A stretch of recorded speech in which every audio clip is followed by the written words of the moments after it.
I asked him what would he do if he had a choice to do all over again. He said he'd like to be a physicist. But he realized that it was a bit too late. By then it was too late. There's not too much of a flexibility. And once again, he says, please do not take the first job that comes along. It's about doing your due diligence and wait for the right one, something that you really like, enjoy doing.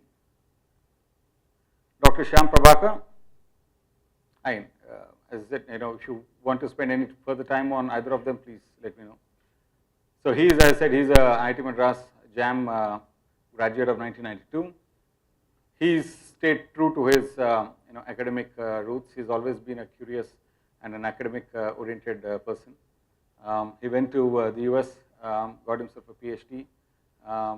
He's a Stanford doctorate, and he has several awards to his credit and several papers to his credit. And the interesting thing is the reason why he went into biogenetics and genomics was simply because he wanted to get back to India.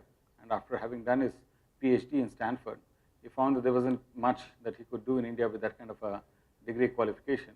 But genomics was coming up, in India, getting popular, and this was something that he could apply to come back to India, and hence that kind of influenced his decision to get into it. And then he really enjoyed it, in so much the fact that he attributes a lot of his success in genomics to his LC engineering skills and his physics. He says he could apply what he studied, what he learned in electronics and communications engineering to genomics to basically solve some of the problems that was unsolvable or not solved by traditional approaches. So that was his that was his contribution to the genomics field, which kind of brought him the attention of into the Singapore government, and he was invited into to join the Biogenetics Institute, and he's been there for a few years now with several patents to his credit. Papers to credit. So he's a pretty interesting character in the sense that he goes to the absolute core basics, details of everything. I mean, he questions everything. His curiosity level is extremely high, and that's something he attributes is a absolutely primary requirement for anybody getting into the scientific field. You have to be curious, extremely curious, and willing to question the very nature of whatever you're examining. What is the core essence of the problem is the way he puts it. And his don'ts basically says, please do not be afraid to fail. It's perfectly fine to not get it right, but to keep trying. And unless you fail a few times, you're unlikely to succeed.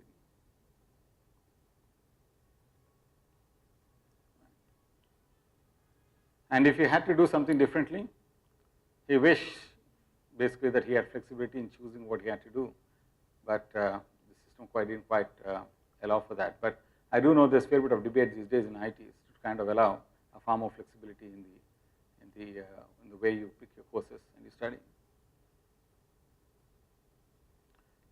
I know quite a few guys have ambitions or harbor intentions to become an entrepreneur. Harish Nim is a very successful entrepreneur in Singapore, one of the top 50 companies that he built from scratch about 10 years ago and sold recently to NTT Communications. And Harish is the classic case of what an entrepreneur looks like. And we all know entrepreneurs are risk takers. They have a fundamental willingness to they take decisions, they take risks when many others would hesitate. He started off selling motorbikes, Enfield. He followed his passion. He loved motorbikes, so he went to sell motorbikes for Enfield. And then he went into sales in a computer firm, and then continued with Cortec Computers for a fair bit of time and set up their international operations. But he always had the itch to leave and start something on his own. And that's what he did about 10 odd years ago, started Emedio 15 years ago, and built from scratch. And right through the process, at every single, the decisions that he took to leave India when he had a good well-paid, comfortable life to start all over again in Singapore in a small company, and then subsequently leaving the company when he's set it up and established into an international a marketing hub to start something of his own. Each one of them were fairly unconventional, fairly risky decisions. But his core philosophy is that to be a successful entrepreneur, you have to follow your heart, not your head. If you analyze too much, you're unlikely to set off on your own. You're probably better off where you are. So there's a fair bit of irrational decision making along the way, but that's what's required to be a successful entrepreneur. He wanted to be an English professor until he got admission into IIT, and then he had no choice. So his advice to entrepreneurs, he says, his ideas only ideas matter. And if you have the idea and you follow the idea, money will follow. So it's not money before the idea, but idea is the primary driver. And the only other practical advice he had was always watch your cash flow. If you're going to be an entrepreneur, always have more money than you need, and that's the conservative approach that will keep you alive through the tough times. I like to spend some time on my own experiences, and before I throw up into Q&A. So I'm a Godar guy, batch of 91, mechanical, and after IIT I went to IMCAL, and then in some ways I did follow my heart in terms of joining IBM because it came back after a decade and a half, and that was something that I thought would be exciting, getting back to IIT and going and working for IBM. But in about a year and a half, it was clear that that was not my strength and my core competence. And I moved to ICICI Securities, which was the JP Morgan venture in India, and started all over again. And a couple of years later, I got the opportunity to move from Bombay to JP Morgan in New York and Singapore. And then subsequently, I moved to Deutsche Bank, all in the investment banking side. And about 5 years ago, I moved over to Standard Chartered. I spent bulk of it, about 11 years with Deutsche in between, and about 3 odd years in the ISEC JP Morgan combination. Now, what's my kind of key takeaway through my career? What influenced me pretty early, and around 97, I moved to Hong Kong, is my exposure to Hong Kong and Singapore. And it's basically the discipline of what China is all about is phenomenal. I mean, we as Indians celebrate our whole jugaad,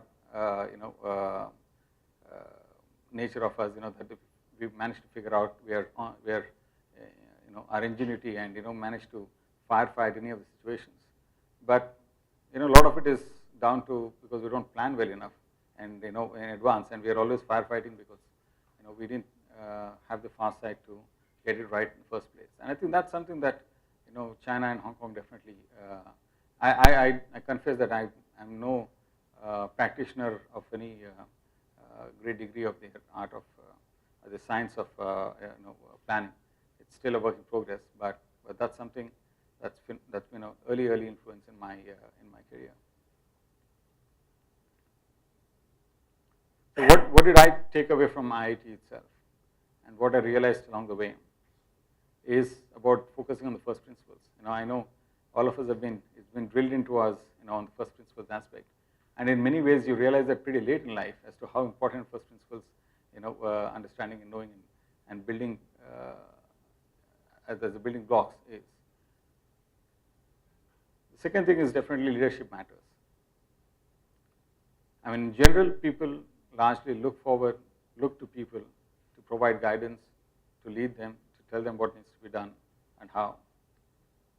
And I think that's critical. And no matter how much of an expert you are and whatever your domain knowledge is, if you're unwilling to step up and take the opportunity when provided, that's basically unpardonable in terms of career progression. And the third thing, definitely, the thing I've learned is on diversity. And having worked outside India for the last 15, 17 years in various cities and exposure to various cultures, I think that diversity of cultures is pretty critical, and especially if you are willing to embrace and work with them and understand and have that diversity of opinion. And having strong, makes a big difference. And if you can appreciate those differences and manage them, that's a huge boost to the career. So, what would I like to leave few things in terms of takeaways? I think one of the things I do find, and I recruit a lot from various institutes. I used to recruit heavily from India, and I also recruit globally. And one of the things I do reiterate often to especially students from India is to lose the entitlement culture very, very quickly. And I do find it quite often, especially from top schools in India, and that's important, because once you kind of get rid of it and you're willing to do pick up whatever skills come along the way, the opportunities, I mean, that makes a complete difference. And it comes back to the thing: it's first principles, picking up basic skills, and accepting that no task, no skill is too immaterial. Being a team player, I mean, the other aspect it's quite common is that we're all quite comfortable in some ways operating on a project in an individualistic manner or solving something. But life in general, or working in a corporate environment, is a lot more about working together in a team, and then having the ability to handle diversity and having an ability to appreciate and enjoy the diverse views and ways and methods of working. I think that's critical.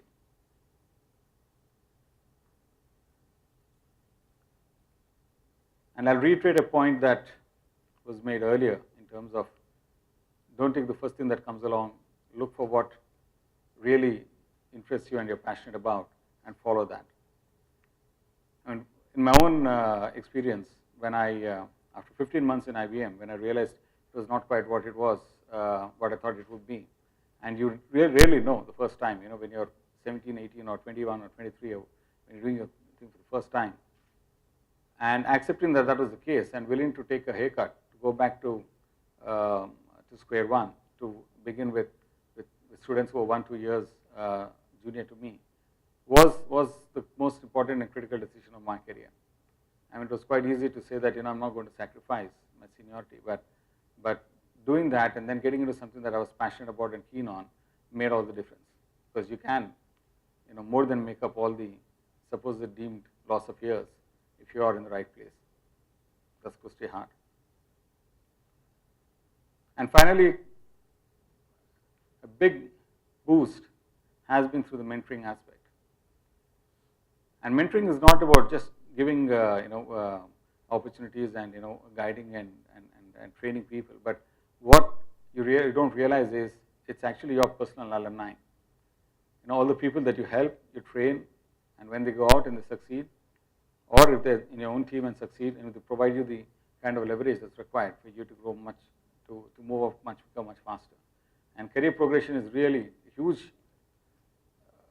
hugely dependent on your personal alumni.